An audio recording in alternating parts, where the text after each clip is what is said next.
पद्मविभूषण इलयाराजा यांचं म्युझिक जर का मराठीतल्या एखाद्या प्रोजेक्टला मिळत असेल तर त्यापेक्षा मोठी प्राऊड मोमेंट काय असू शकते.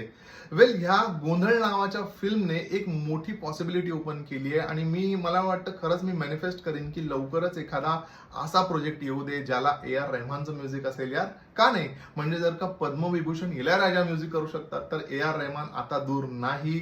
लवकरात लवकर प्रोड्युसर्स जर का हा रील पाहत असाल किंवा हा व्हिडिओ पाहत असाल तर एखादा प्रोजेक्ट आणा ज्यात A.R. रहमान म्युझिक करतील मराठी फिल्मसाठी आणि तो एक नवीन पायंडा असेल, एक नवीन बेंचमार्क असेल. सो बोलूया गोंधळ या चित्रपटाबद्दल ज्याचा ट्रेलर रिलीज झालाय जो अतिशय इंटरेस्टिंग वाटतोय. गोंधळ ही जी लोककला आहे त्याच्याशी निगडीत ही स्टोरी आहे, आपल्या मातीतली आहे.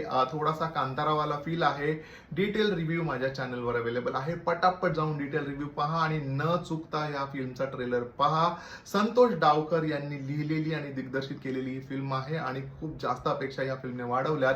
लवकरात लवकर जाऊन याचा ट्रेलर पहा.